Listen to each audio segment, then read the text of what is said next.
Hola, en el día de hoy vamos a ver cómo cobrar proyectos BIM.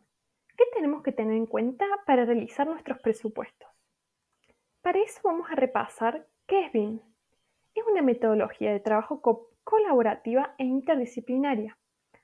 Se genera y manipula una base de datos representada por un modelo 3D.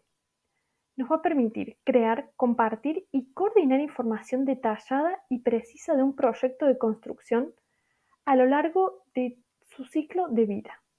Puede ser desde la etapa de diseño hasta la etapa de demolición del edificio.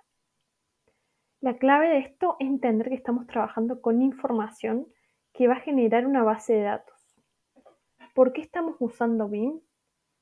BIM nos permite ahorrar costos. Es lo que más le llama la atención a las empresas a la hora de implementarlo. Nos va a reducir los tiempos en la obra. En la vida real, cuando un caño se topa con una columna, nos implica parar la obra y eso nos produce pérdida. Con BIM vamos a ahorrar esos problemas en obra porque vamos a predecir esos problemas y los vamos a corregir antes de que sucedan. En algunos países se usa en obras públicas y hay más transparencia en los trabajos. Por ejemplo, acá les muestro que reduce los costos del 33%, nos va a reducir los plazos del 50% y nos va a aumentar la productividad un 20% en los empleados. Acá le resumí algunos beneficios, que es trabajo multidisciplinario, nos va a ahorrar tiempos y costos, vamos a reducir errores justamente con prever estos conflictos entre disciplinas. Nos va a cubrir toda la vida del edificio, inclusive las etapas de mantenimiento. Nos va a permitir conocer el impacto energético y, por ejemplo, podemos saber cuáles son las emisiones de CO2 del edificio y podemos hacer simulaciones de la construcción y usarlas para capacitar a nuestros empleados. Bueno, ahora vamos con la parte más importante, que es crucial comprender que con todos estos beneficios que nos va a aportar implementar metodologías BIM, no es lo más óptimo cobrar por hora, por el alto valor que nos está aportando esta metodología. Bueno, ¿qué es importante del presupuesto en los proyectos? ¿Por qué es importante? Porque este presupuesto nos va a garantizar una planificación financiera adecuada y una gestión eficaz de los recursos. Permite a los equipos tomar decisiones informadas sobre la asignación de recursos y la ejecución del proyecto. Bueno, antes de empezar tenemos que tener en claro la comprensión del alcance del proyecto. ¿Qué recursos vamos a necesitar? Los análisis de costo de los software y las herramientas BIM. Y tenemos que tener en cuenta incorporar contingencias para imprevistos. Y vamos a ver factores de tiempo y plazos de entrega para realizar estos presupuestos. Bueno, antes de eso, ¿qué le tenemos que pedir al cliente antes de presupuestar? Los niveles de desarrollo. ¿Qué LOD es el que precisa mi cliente? ¿Qué nivel de detalle necesita? Y tengamos en cuenta que en un mismo proyecto podemos tener elementos con distintos LOD. Y es importante definirlo en el plan de ejecución BIM para evitar confusiones. No existe un número universalmente aplicable de LOD para todos los proyectos, porque va a depender del objetivo y el alcance de este proyecto. Y tenemos que hablar con nuestro cliente de qué considera cada uno que es cada LOD. Y tenemos que aclarar bien qué considera cada uno para evitar malos entendidos. Bueno, acá necesitamos saber el alcance y los objetivos del proyecto. Para eso necesitamos qué objetivos y requisitos tiene el cliente y después la definición de las entregas y los límites del proyecto. Por ejemplo, nuestro cliente nos va a dar una lista de entregables, qué modelos 3D necesita, qué planos necesita, qué documentación y las fechas de entrega. Les voy a dar algunos ejemplos de alcance, que no es lo mismo crear un modelo para optimizar la coordinación y la detección de conflictos durante la fase de diseño para reducir retrabajos y los costos asociados que eso implica en la obra. Y, por ejemplo, si necesitamos un modelo BIM que abarque todas las etapas del proyecto, por ejemplo, después de que se construya, actualizar la información, si se hace mantenimiento, actualizar la operación. Y así nosotros vamos a tener distintos objetivos. ¿Para qué quiere el modelo? ¿Para qué quiere BIM mi cliente? ¿Para qué lo necesita? Y eso es clave porque nos va a definir la complejidad y el nivel de detalle que va a llevar. Bueno, ¿qué costos tenemos que tener en cuenta de nuestros gastos, de nuestros recursos como profesionales? Vamos a tener que tener en cuenta nuestros costos fijos. ¿Cuáles son? Por ejemplo, el software. Si yo voy a trabajar en proyectos de gran escala, voy a necesitar pagar la licencia de Autodesk Construction Cloud, porque voy a necesitar muchos modeladores que trabajen de forma coordinada, por lo cual voy a necesitar la herramienta. Por ejemplo, el software. Las licencias de Autodesk se pueden pagar cada 6 años, cada 3 años o anuales. Por ejemplo, anuales $2.500 y nosotros lo podemos dividir en los meses y nos va a dar un precio por mes. Por ejemplo, $300 por mes de costo fijo en licencias de Autodesk. O, por ejemplo, si vamos a usar Navisworks, también.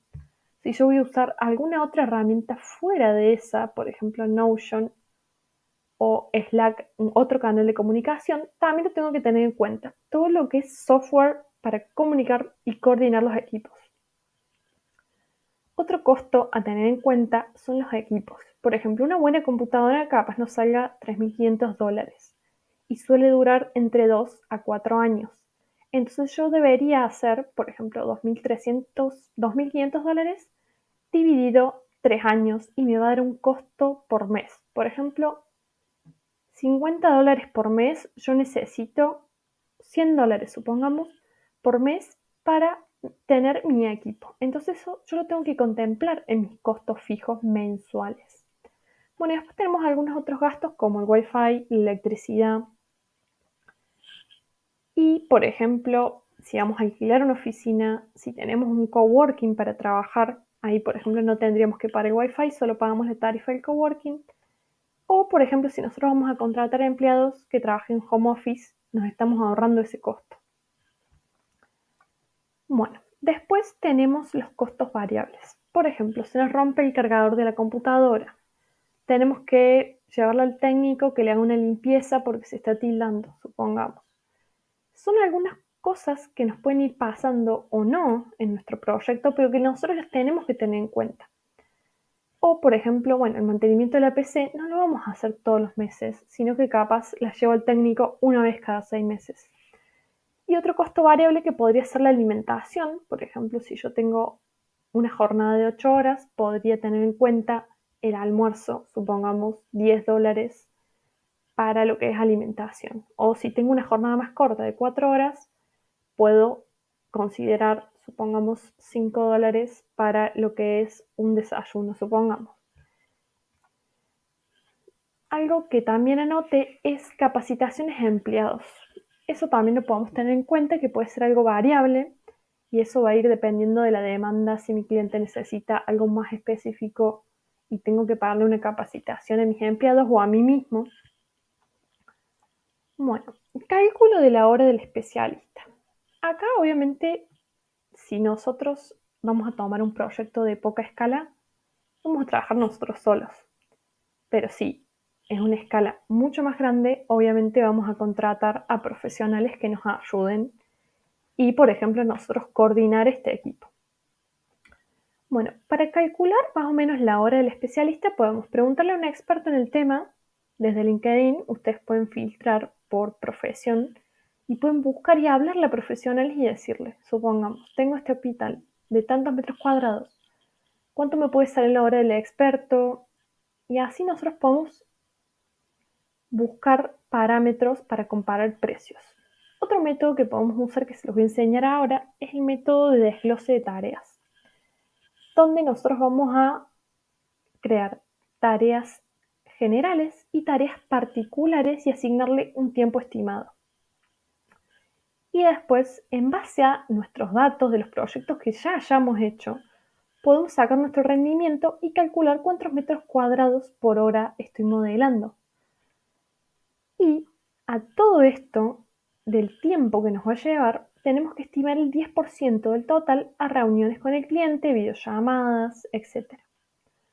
Bueno, acá vamos a ver el método de desglose de tareas que les estaba explicando antes. Por ejemplo, yo necesito realizar varios modelos 3D. El de arquitectura, el de electricidad, el de MEP y el de estructura. Y yo tengo que entregarle a mi cliente unas láminas por cada disciplina. Entonces, yo voy a estimar cuántas horas me va a llevar cada modelo 3D y en base a eso voy a sacar un total de cantidad de horas. Después, por ejemplo, a esos mismos modelos 3D yo tengo que documentar, supongamos, la parte arquitectónica. Entonces, desgloso las tareas: creación de planos, creación y edición de vistas, anotar planos, exportar la documentación, y yo pongo más o menos el tiempo estimado que yo calculo que me va a llevar ese trabajo. Después puede variar. Entre un 10% puede variar. Y yo sumo toda la cantidad de horas y me va a dar, supongamos, este proyecto que me da 40 horas en totales. Y en base a eso yo después, si voy a hacer una jornada de 8 horas, me va a llevar cierta cantidad de días, o si hago una jornada de 4 horas, me va a llevar otra cantidad de días.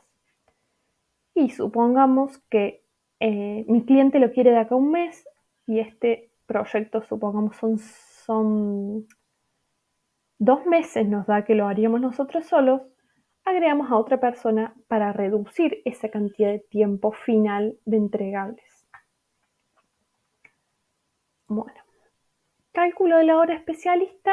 Bueno, siempre se estima el tiempo del que lo hace más lento, porque obviamente tenemos distintos perfiles de personas, que algunos lo van a hacer más rápido y otros más lento, pero lo ideal para no fallar en esta estimación es hacerlo con el tiempo del más lento.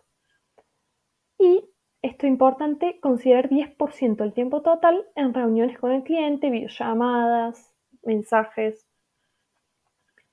Y podemos estimar un valor de $10 mínimo la hora del especialista. Esto obviamente va a variar si es un profesional junior, senior. Bueno, acá les quería mostrar que yo uso un traqueador de tiempo que se llama Toggle Track. Y me mide, por ejemplo, el total semanal que yo hice de tiempo. Y me va diciendo, por ejemplo, estos deptos Daniel demoré 8 horas, que es el 55% de esta semana. Tiene distintas formas de analizar el tiempo y nosotros podemos usar ese traqueador de tiempo para después mejorar nuestros presupuestos en base a estos tiempos que nosotros tenemos modelando. Bueno, podemos calcular el rendimiento del trabajo. Para eso podemos calcular el área y la cantidad de horas que nos llevó. En este caso no es solo modelado 3D lo que yo anoté, sino que anoté modelado 3D más documentación. Entonces, supongamos que a mí me da un rendimiento de 6 en promedio, 6-7, o sea que yo puedo modelar y documentar 7 metros cuadrados por hora. Estos proyectos tenían mucho detalle porque eran para planos arquitectónicos y detalles constructivos. Por eso llevó el tiempo que llevó. Y todos más o menos varían en los metros cuadrados. Supongamos este de MEP, que era solo modelado, tuve mayor rendimiento. Pero esto ustedes, a medida que empiecen a tomar proyectos, van a realizar sus propias tablas con su propio rendimiento, que eso obviamente va a variar de persona en persona, de la cantidad de tareas. Puede ser que algunos proyectos no se puedan comparar porque no es lo mismo hacer una simulación 3D que un modelo 3D solamente, o que hacer planos documentados con muchísimos detalles. No es lo mismo. Bueno, y una de las últimas cosas que tenemos que tener en cuenta para los presupuestos son los impuestos. Puede ser entre el 10 y el 21% total de nuestro presupuesto. Y acá lo que les agregué es que según la condición de cada uno tributaria, podemos tener nuestro gasto de monotributo, que es algo mensual, lo podríamos considerar como costos fijos. Y, por ejemplo, si necesitamos la matrícula profesional, también lo podríamos considerar. Y por último, el porcentaje de ganancias. Si yo voy a tener un proyecto de mucha escala que voy a tener que contratar personas, puedo realizar un porcentaje de mis ganancias por gestionar todo este proyecto, que va a depender del tamaño y la complejidad del proyecto, de los precios del mercado local. O sea, yo puedo preguntarle a otros estudios de arquitectura cuánto están cobrando por un proyecto similar, y la experiencia del equipo y los servicios específicos que se proporcionan. Y el porcentaje de ganancias se suele oscilar entre el 10 y el 20% del costo total de un proyecto. Bueno, incorporación de contingencias. Es importante incluir un margen de contingencia en el presupuesto porque pueden surgir situaciones imprevistas, enfermedades, retrasos, y se suele estimar un 10% para estas contingencias. Bueno, factores de tiempo y plazos de entrega. Tenemos que identificar cuáles son las tareas críticas y la secuencia de actividades. Por ejemplo, primero se va a hacer el modelo 3D, desglosar qué actividades se van a ir haciendo, después el modelo estructural, y así podemos ir identificando cuáles son las tareas críticas. Y podemos considerar los factores que pueden afectar los plazos de entrega, como cambios del alcance o retrasos en la entrega de materiales, pero eso obviamente lo vamos a ir hablando con el cliente. Tenemos que establecer plazos de entrega realistas y factibles que tengan en cuenta la disponibilidad de recursos y la complejidad del proyecto. Esto justamente va a depender de las escalas, como yo les venía diciendo, que si necesitamos 3 modeladores, lo vamos a hacer en un tiempo, por ejemplo, 2 meses. Si tenemos 6 modeladores, podemos reducirlo a un mes. Pero eso va a ir dependiendo de la escala, porque yo he tomado proyectos que es una casa y lo pude hacer yo sola y en un mes lo realicé. Nos va a depender de la complejidad y la escala justamente. Bueno, hay modelos a cobrar que pues por hora le podemos decir a nuestro cliente que le cobramos por hora. Obviamente va a depender si somos junior, senior, de nuestra experiencia, de nuestros años trabajando, del precio por hora que nosotros podamos cobrar. El mínimo se suele estimar $10, pero esto es variable porque todos los profesionales están cobrando muy distinto. Alguien que recién empieza quizás te puede cobrar menos, puede variar bastante. Y otro modelo que es por resultados, pero este no se aplica a todos los casos. Se aplica, supongamos que yo tengo un cliente muy específico que necesita un video simulación para vender más unidades de un edificio. Entonces yo puedo trabajar por comisión en base a su cantidad de ventas, en ese caso muy específico. O yo puedo trabajar por proyecto. Yo te cobro $5.000 este proyecto, empieza tal fecha, termina tal fecha y se termina la relación con nuestro cliente. Bueno, ¿cómo podemos fijar los precios? Podemos hacer un fijo que sea mensual. Por ejemplo, yo tengo un cliente que todos los meses me manda 2 proyectos. Yo le puedo ofrecer a mi cliente, mira, hasta 2 proyectos yo te cobro, supongamos, $1.000 todos los meses y te trabajo hasta 2 proyectos, vos me vas pasando las tareas y yo las voy haciendo. O podemos trabajar por proyecto. Se finaliza la relación cuando se termine el proyecto y es un contrato tipo freelance. Por ejemplo, en Fiverr, en Upwork, podemos tener así algunos ejemplos por proyecto. Trabajo ese proyecto, se cierra y listo. Bueno, un consejo que les quiero dar es siempre dolarizar el presupuesto. En los proyectos BIM que involucran la colaboración con equipos o proveedores internacionales, la dolarización del presupuesto puede facilitar estas transacciones y minimizar la incertidumbre de países como Argentina. Supongamos que hay muchos cambios, mucha inflación. Entre las distintas monedas también hay mucha fluctuación. Bueno, y por último les quería comentar que creé un ebook sobre cómo cobrar proyectos BIM, donde vamos a ver detalladamente cómo hacer estos desgloses de tarea, cómo hacer todos estos ítems en nuestros presupuestos y pasarlo a una planilla de Excel para nosotros tener noción de todos los gastos que vamos a tener, cuáles van a ser nuestras ganancias, los impuestos, cómo cobrar. Básicamente nos va a permitir cobrar proyectos desde pequeña escala a grandes escalas trabajando con más personas. Y a su vez les voy a subir recursos como plantilla de Excel y un video explicativo de cómo armé toda la planilla de Excel en base a este proyecto.